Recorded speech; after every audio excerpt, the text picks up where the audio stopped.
పరిశుద్ధులుగా మార్చబడిన యేసు రక్తము చేత కడగబడి పరిశుద్ధులుగా మార్చబడిన పరిపూర్ణంగా మార్చబడిన నమ్మకమైన దేవుడుగా ఆయనలో ఉన్నందుకు వందనాలు. మమ్మల్ని మా కుటుంబాన్ని కాచి కాపాడుతున్నందుకు వందనాలు.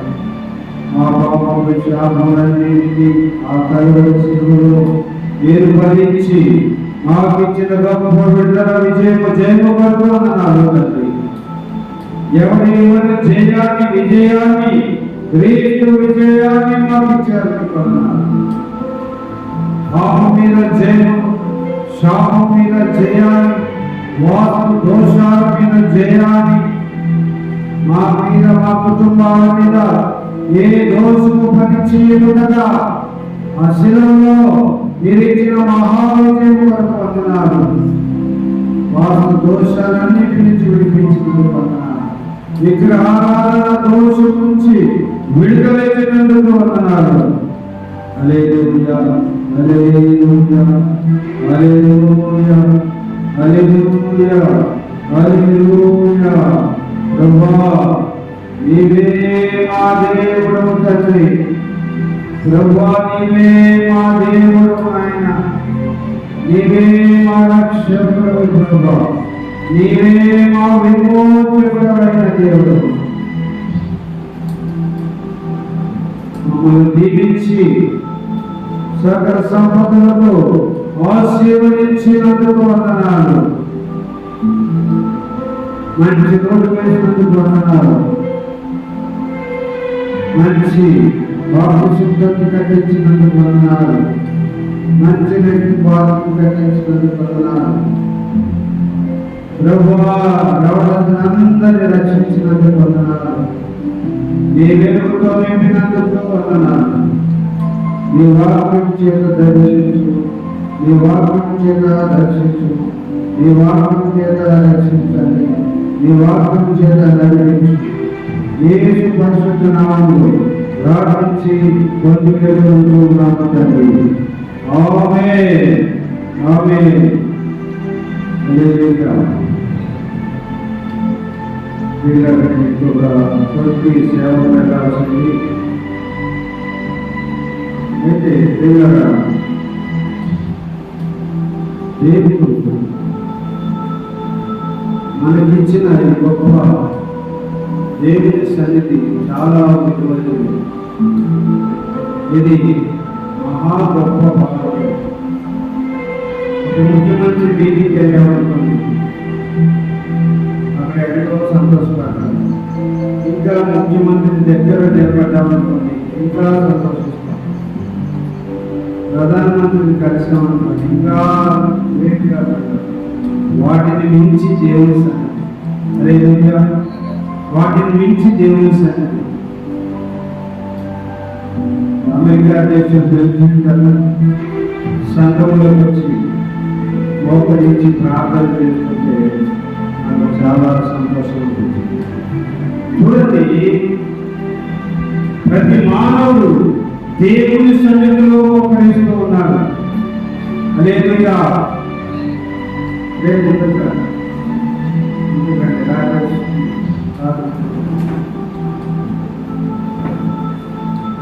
ప్రతి మానవుడు దేవుని సన్నిధిలో మోకరిస్తూ ఉన్నాడు.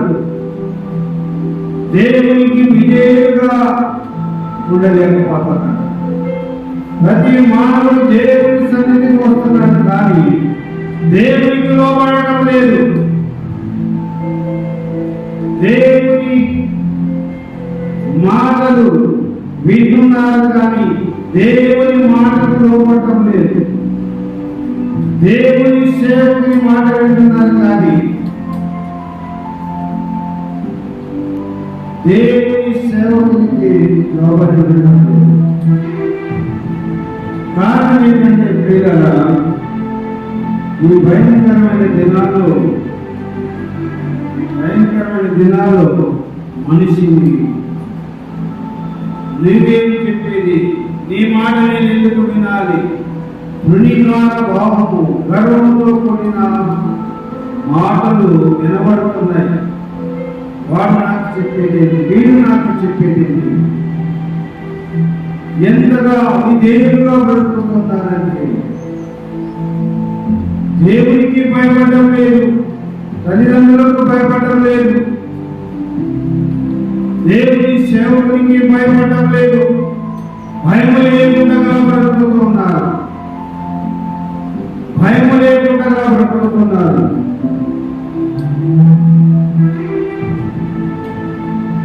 మంది బుధంలోనే హాయి ఉంటుందంట. ఎక్కడ ఉంటుంది? కన్నులో హాయి ఎక్కడ ఉంటుంది? ఎక్కడ ఉంటుంది? ఎక్కడ ఉంటుంది?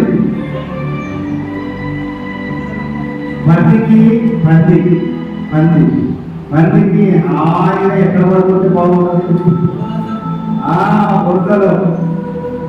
బురదలో పడుకుంటేనే హాయి ఉంటుందంట. అమెరికాలో ఒక ఆయన అవి కొంచెం తెల్ల పంపులు జరిగింది.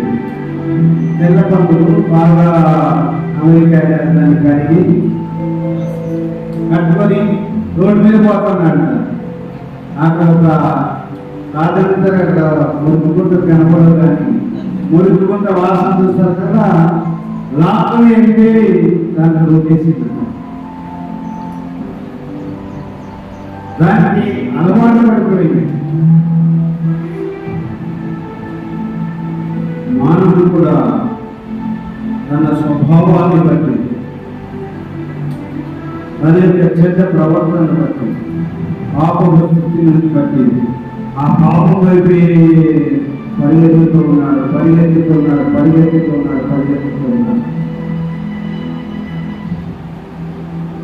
కారణం ఏంటంటే పరిగెత్తుతూనే ఉన్నాడు, పాపం చేయడానికి పరిగెత్తుతూనే ఉన్నాడు. వద్దనుకుంటున్నాడు, మళ్ళా వెళ్ళిపోతున్నాడు. నేను చేయకూడదు అనుకుంటున్నాడు, మళ్ళా చేస్తున్నాడు. నేను తప్పు చేయకూడదు మళ్ళా చేస్తున్నాడు. నేను పాపం చేయకూడదు అనుకుంటున్నాడు, మళ్ళా పాపం చేస్తూనే ఉన్నాడు. కారణం ఇది. మళ్ళా పాపం చేస్తున్నాడు, మళ్ళా తప్పులు చేస్తూనే ఉన్నాడు. మరణ తప్పులు చేస్తూనే వస్తున్నాడు. ఒక సహోదరుడు ఏం చెప్తాడంటే, సార్ అందరూ తెలిసి తప్పులు చేస్తున్నారు సార్. నేను అడిగాను, నువ్వు చేయకుండా ఉన్నావా? నీవు తప్పు చేయడం లేదా? తెలిసి తప్పులు చేస్తున్నావు. ఓకే, నీవు చేస్తున్నావా లేదా? ఏమి మాట్లాడుతున్నాడు? ఇలాగా వాళ్ళు తప్పులు చేస్తున్నారు, మీరు తప్పులు చేస్తున్నారు, వాళ్ళు పాపం చేస్తున్నారు, మీరు పాపం చేస్తున్నారు. నేను చేయకుండా ఉండాలి. నేను ఈ రోజు వరకు టైం పాటించాలని ఒక్కరోజు నేను తప్పు చేయకుండా వస్తున్నాను. ఈ చిన్న విషయాల్లో నేను తప్పు చేయకుండా ఉన్నానంటే పెద్ద విషయాలు ఇంకా జాగ్రత్తగా ఉంటాను. చిన్న విషయాలు ఒక టైం విషయంలోనే నేను అనేక సంవత్సరాలు 15 సంవత్సరాలు ఇక్కడ సేవ చేస్తూ ఒక రోజు కూడా నేను లేట్గా రాకుండా ఉంటున్నాను. నేను ఏదో అనుకుంటే నేను దాని గురించి చెప్పడం లేదు. నేను అక్కడ లేట్ పెట్టుకున్నాను, నేను దాని గురించి చెప్పడం లేదు. సాధారణంగా జరిగేది చెబుతున్నాను. అనేక చోట్ల సంఘాలు తయారీ వెళ్ళడం లేదు. వాళ్ళలాగా వీళ్ళలాగా అలాగా ఇలాగా అనుకుంటున్నారు. పక్క వారి తప్పులు చెబుతూ పక్కన వారి తప్పులు చూపిస్తూ, సహోదరుడు నీవు వాళ్ళు తెలిసి తప్పులు చేస్తున్నావు. నీవు చేస్తున్నావా? నీవు చేయకుండా ఉండవు. ఎవరి గురించి నీకు ఆలోచన లేదు. నీవు పాపం లేదా? దేవునికి వ్యతిరేకంగా నీవు పాపం చేస్తున్నావు లేదా? నీవు చూసుకో. తప్పులు చేస్తున్నావు లేదా నీకు నువ్వు చూసుకో.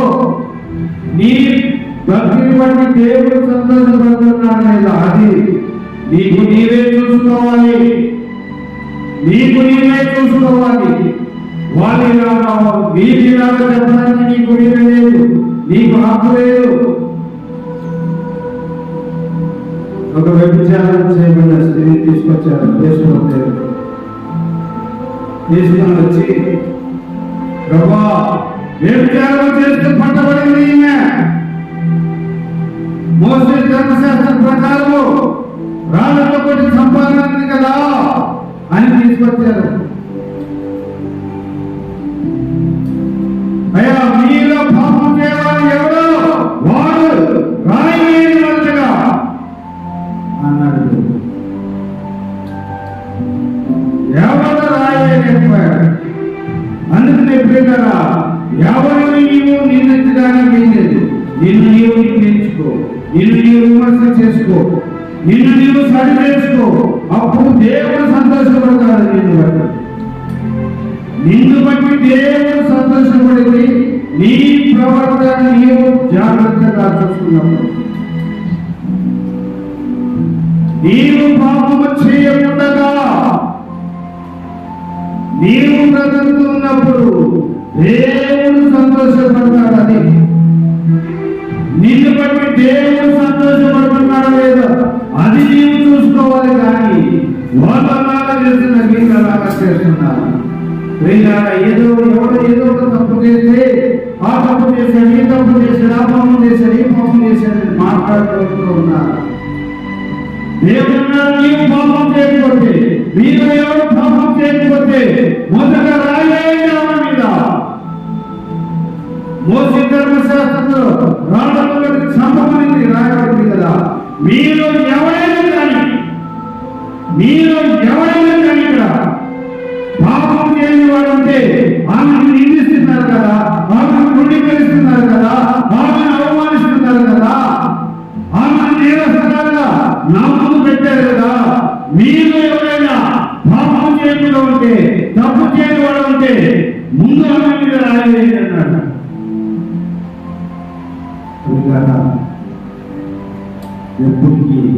ఇప్పటి వరకు కూడా ఎవరైనా నాకు వాళ్ళ చేయమని చెప్తే ప్రార్థన చేయడానికి వినేటట్లే వింటాను, లేకపోతే నేను విన్నాను. బ్రదర్ ఆయన ఏదో తప్పు చేసినట్టు అప్పుడెప్పుడు మన చర్చికి ఒక పాస్టర్స్ అందరూ వస్తే అలా కూర్చున్న వ్యక్తుల్లో ఒక ఆయన వచ్చి, సార్ నా పాస్టరు ఆ పాపం చేశారు సార్, ఆయన స్టేజ్ మీద కూర్చోబెట్టుకున్నారు అన్నాను. నేనన్నాను, అయ్యా ఆయన ఎప్పుడూ చేశాడు, దేవుడితో సమాధానపడ్డాడేమో, ఆయన నాకు సేవకుడిగా వచ్చాడు, నేను ఇక్కడికి పిలిచి నేను గౌరవించాను, సేవకుడిగా నేను గౌరవించాను. ఆయన తప్పు చేశాడు, తప్పు చేయలేదు, నాకు సంబంధం లేదు, అది దేవుడికి తెలుసు. ఒకవేళ దేవుడితో సరి చేసుకున్నాడేమో, నీవు కూడా ఎక్కడ మాట్లాడదు నీవు అని చెప్పాను. అతని గురించి నీవు ఎక్కడ మాట్లాడుతావు చెప్పాను. నోరు మోసుకున్నాడు. నాకు నేను సరి చేసుకొని దేవుడికి సంతోషం ఉండాలి, దేవుడికి సంతోషం పెట్టాలి. నేను అంటే నేను ఉండేది విమర్శ చేయడానికి కాదు, నిద్రడానికి ఉన్నాను. ఎవరైతే తప్పు చేస్తే అలా చేయకూడదు నిద్రదానికి కానీ విమర్శ చేయడానికి లేదు. మీరు కూడా విమర్శ చేయడానికి ఉండొద్దండి, నిద్రదానికి ఉండండి. విమర్శ చేయొద్దండి.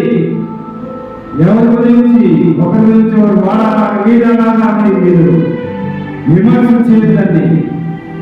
మీరు బాగుపడాలంటే దిద్దండి, వెళ్ళి దగ్గరికి వెళ్ళి కరెక్షన్ చేయండి. కరెక్షన్ చేయండి, కానీ విమర్శ చేయడానికి హక్కు లేదు. విమర్శ చేయడానికి హక్కు లేదు వాళ్ళకి.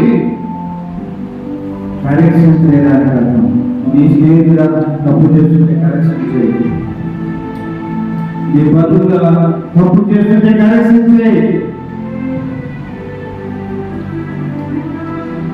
తప్పు చేస్తున్నాడా దేవుడు కరెక్షన్ విమర్శ చేయడానికి లేదు. దేవుడే విమర్శ చేయలేదా? అంతమంది తీసుకుని వస్తుంది. వ్యభిచారంలో పట్టబడిన స్త్రీని దేవుడే విమర్శ చేయలేదు. నీకు విమర్శ చేసే అధికారం నీకెక్కడిది? దేవుడే చేయనప్పుడు నీకెక్కడిది?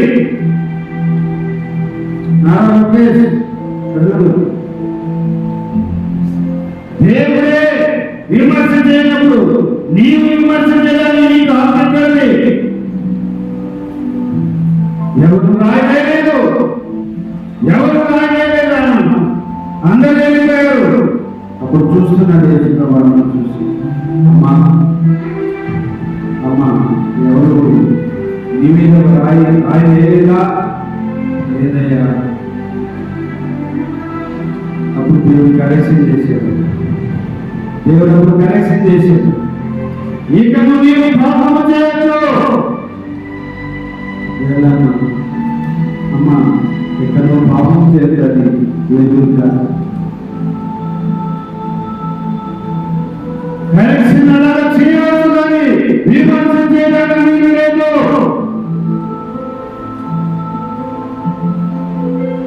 విమర్శ ఎవరు చేయాలి తెలుసా? నీకు నీవు విమర్శ చేసుకో. దేవుని మీద నీవు ఉన్నావు, దేవుని మీద నీవు విమర్శ చేసుకో. పేదవాడని లాజరు రొమ్ము కొట్టుకొని అయ్యా ఆకాశం వైపుని గమనించడానికి కూడా నాకు యోగ్యత లేదు ప్రభు అని రొమ్ము కొట్టుకొని పశ్చాత్తాపడ్డాడు. అది నన్ను దాకా రొమ్ము కొట్టుకొని పశ్చాత్తాపడ్డాడు. నీవు పశ్చాత్తాపడు. నీవు విమర్శ చేసుకో, నీవు సరి చేసుకో. అది భక్తి. భక్తి అంటే అదేంటి? భక్తి అంటే అది విమర్శ చేసేది భక్తి కాదు, తీర్పు తీర్చేది భక్తి కాదు, సరి చేసేది, కరెక్షన్ చేసేది. ఫస్ట్ మనం కరెక్షన్ చేసుకోవాలి. హల్లెలూయా, హల్లెలూయా. గట్టిగా చెప్దాం, హల్లెలూయా, హల్లెలూయా, హల్లెలూయా. ఫస్ట్ మనం కరెక్షన్ చేసుకోవాలి. ఫస్ట్ నీ అంతకు నీవు కరెక్షన్ చేసుకోవాలి. నీ అంతని నీవు సరి చేసుకోవాలి. ఎందుకు సరి చేసుకోవాలి? దేవుని సంతోషపెట్టడానికి. మన భక్తి అంతా దేవుని సంతోషపెట్టడానికే. నా కుమారుడు ఒకప్పుడు తాగేవాడు, అల్లరిగా తిరిగేవాడు, గొడవలు చేసేవాడు, కాలేజీకి వెళ్ళేవాడు కాదు, సినిమాకి వెళ్ళేవాడు. ఇప్పుడు చాలా మారిపోయాడు. తన జీవితాన్ని మార్చుకున్నాడు. తన బుద్ధిగా ఉన్నాడు. తను ఎప్పుడు నాతో కలుస్తున్నాడు, నా దగ్గరికి వస్తున్నాడు. తను ఎప్పుడు నా దగ్గర నా వాక్యాన్ని చదువుతున్నాడు అని దేవుడు నిన్ను చూసి సంతోషపడాలి. అది మనం ఆ భక్తిని చేయాలి. ఒకప్పుడు నా కుమారుడు లేడు, ఒకప్పుడు నా కుమారుడు లేడు. ఎప్పుడు ఎంతో మారిపోయాడు. దాదాపు 60-70% జీవితాన్ని మార్చుకున్నాడు. ఆ 30% కూడా మార్చుకుంటాడు. దేవుడు నిన్ను చూసి సంతోషపడాలి. నీ భక్తిని చూసి సంతోషపడాలి. అది భక్తి. నాలుగు పక్కన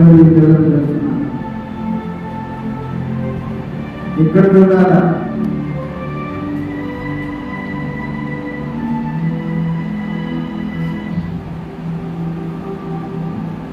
దేవుడు నిన్ను చూసి సంతోషపడాలి, నిన్ను చూసి ఆనందపడాలి.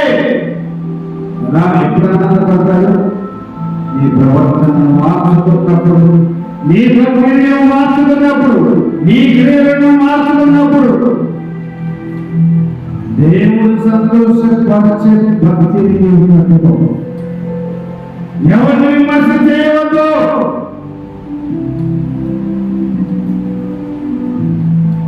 ఆ వ్యభిచార స్త్రీకి పట్టబడిన స్త్రీ తీసుకొచ్చినట్టుగా విమర్శ చేసినట్టుగా, వారు విమర్శ చేసినట్టుగా ఎవరిని విమర్శ చేయవద్దు. ఇది నేర్చుకో. ఎప్పుడు విమర్శ చేయడం మాట్లాడితే వెంటనే నోరు మూసుకుంది. అయ్యో నేనే బాగుంది, అతన్ని నేను విమర్శ చేయడానికి నాకు ఎక్కడిది హక్కు అని నోరు వెంటనే మూసే. ఈ నోరుకి చిక్క పెట్టుకో. ఈ నోరుకి చిక్కము పెట్టుకో. నోరు మూసుకో. మౌనంగా ఉండు. విమర్శ చేయడానికి మనకి ఏ విధమైన హక్కు లేదు. ఇతరులు తీర్పు పెట్టడానికి ఏది మాత్రం హక్కు లేదు.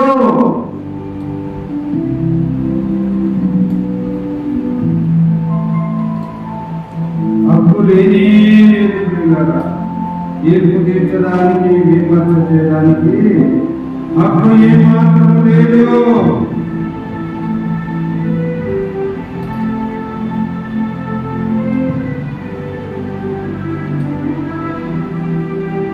అపోస్తలుల కార్యము మత్తయి సువార్త 6వ అధ్యాయం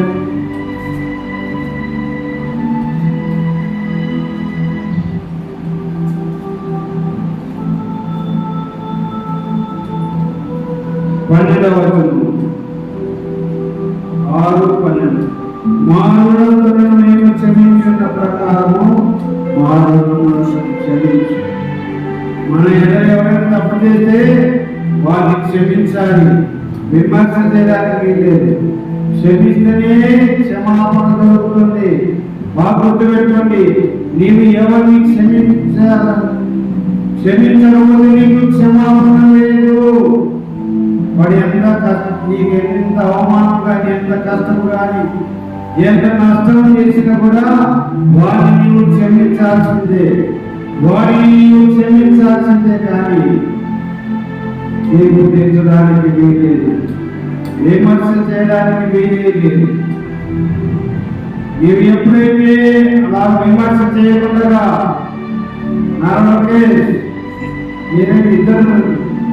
ఇద్దరు తల అయితే గంట తీసుకుంటున్నారు. నాకెందుకు సార్ తీసుకున్నారు.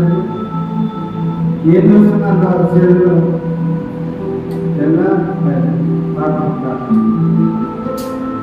నేను ఇక్కడికి వచ్చి వాటిని డిస్టర్బ్ చేస్తున్నాను.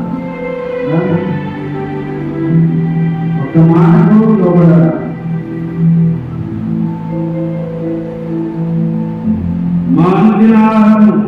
మానవులను మేము క్షమించిన ప్రకారం మానవులను క్షమించు. తర్వాత 15వ వచనం. మీరు మనుషుల అపరాధములను క్షమించకపోయిన ఎడల మీ తండ్రియు మీ అపరాధములను మీ పాపం దేవుడు కూడా క్షమించడు. మీరు క్షమించకపోతే మళ్ళీ ఎక్కడ చూస్తున్నాం. ఇక్కడ చూడదయ్యా, అందరూ ఇక్కడ చూస్తున్నాం. ఒక్కడే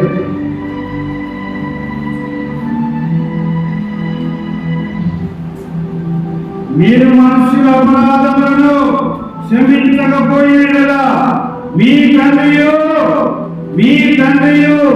మీ అపరాధములను క్షమించడు. మీరు క్షమిస్తేనే మీకు క్షమాపణ దొరుకుతుంది. మీరు క్షమించకపోతే మీకు క్షమాపణ దొరకదు. విమర్శ చేయడానికి లేదు. తీర్పు తీర్చడానికి మీకు అధికారం లేదు. కరెక్షన్ చేయడానికి మీకు అధికారం. వేరే డైరెక్ట్గా ఏదైనా ఉంటే ఇలా చేయకూడదు. ఇదిగో నాకు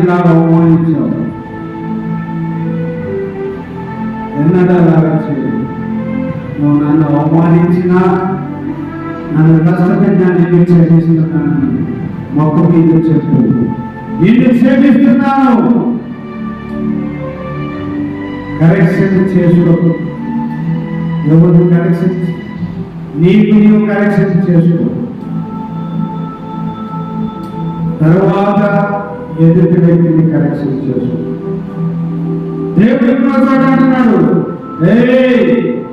ఎదుటి వారి మనసులు కాలను తీసేది నీ కంటిలో దూరం ఉన్నాయా? నీ కంటిలో దూరం ఉంది. ఎదుటి వారి మనసులు చేయడానికి ప్రయత్నం చేసి ముందు నీ కంటిలో ఉన్న మనసును తీసుకో.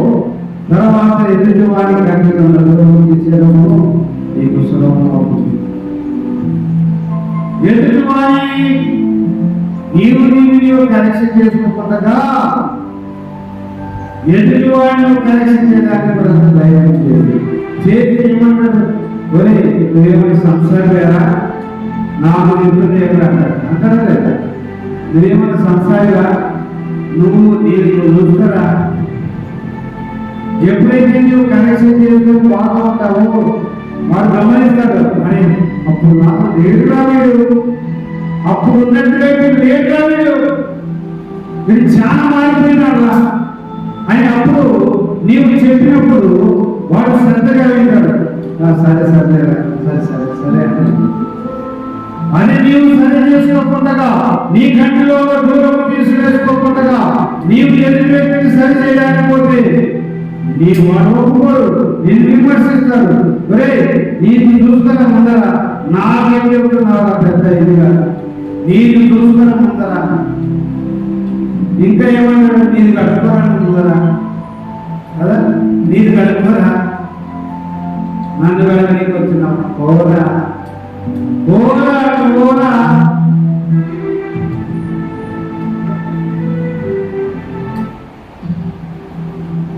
వెళ్ళరా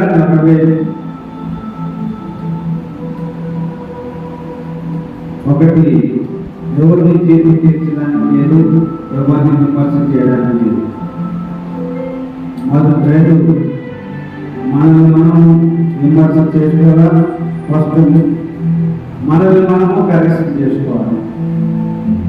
మూడు, నీవు ఏదైనా ఉంటే అతన్ని డైరెక్ట్గా వెళ్ళి కరెక్షన్ చేయాలా, దిద్దాలా, విమర్శ చేయడానికి లేదు.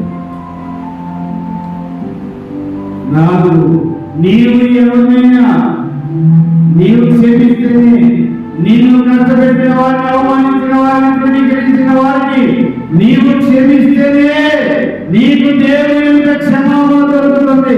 లేకపోతే నీకు దొరకదు, క్షమాపణ దొరకదు. దేవుని మాట అంటే దేవుని మాట అంటే మాటే. దేవుని మాట అంటే మాట అంటే అమెరికా ప్రెసిడెంట్ మాట కంటే బలమైన మాట, విలువైన మాట శాసనమే అంటే, తీర్పే అంటే. జాగ్రత్తగా బ్రతుకుతాం, దేవుని సంతోషపెట్టి భక్తి చేద్దాం, దేవుని ఆనందపరిచే భక్తి చేద్దాం. ప్రారంభించండి, ఎంత కాలం ఉండాలి రాగా మీరు నిజమైన భక్తి చేయండి. దేవుని మిమ్మల్ని విద్యలో, జ్ఞానంలోను, ఐశ్వర్యంలోను ఆశీర్వదిస్తారు. నిజమైన భక్తి చేయండి, మీరు విద్యలోను, జ్ఞానంలోను, ఐశ్వర్యంలోను దీవించబడతారు. మీరు నిజమైన భక్తి చేయండి, మీరు విద్యలోను, జ్ఞానంలోను, ఐశ్వర్యంలోను మీరు దీవించబడతారు. అలాంటి భక్తిని ప్రారంభిద్దాం, ప్రార్థన చేసుకుందాం. దయచేసి అందరూ గౌరవించండి, ప్రార్థన చేద్దాం.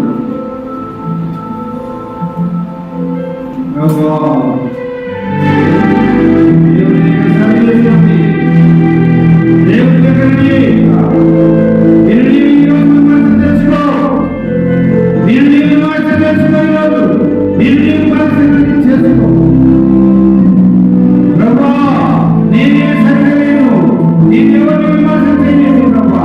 ఆ వ్యభిచార స్త్రీని తీసుకొచ్చినట్టుగా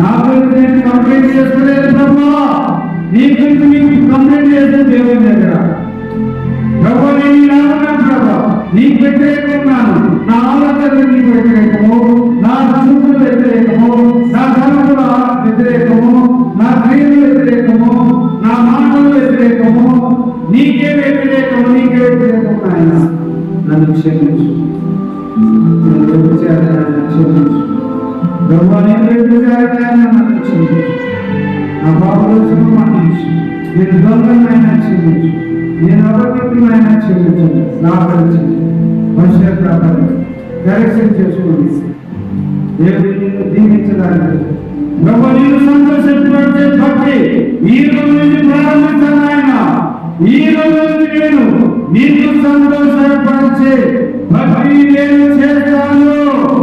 ప్రభా ప్రభా నాకు సహాయం చేయి, నాకు నీ శక్తిని కావాలి, నీ బలం కావాలి ప్రభా. నిన్ను సంతోషపరిచే భక్తిని నేను ప్రారంభిస్తున్నాను. ఆయన నాకు నీ సహాయం కావాలి. నేను కూడా హీడున్నాయన, నేను కూడా హీడున్నాయన, నేను కూడా హీడున్నాయన అని అడగండి. ప్రభా నీ శక్తి కావాలి, నీ బలం కావాలి, ఆయన సహాయం చేయండి. ఈరోజు నిన్ను సంతోషపరిచే భక్తిని నేను చేస్తాను. ఇంతవరకు నేను సంతోషపరిచే భక్తి నేను చేశాను. ఈరోజు నిన్ను సంతోషపరిచే భక్తి నేను చేస్తాను.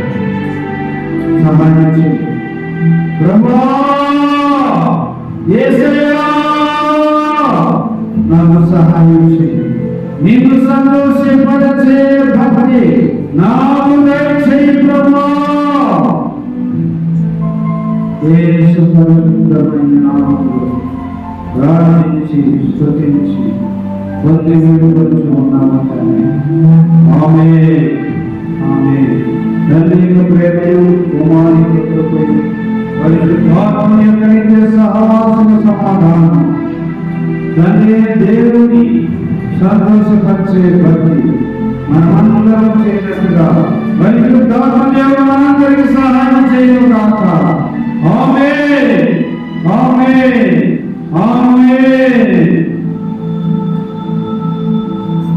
అందరికీ వందనాలు.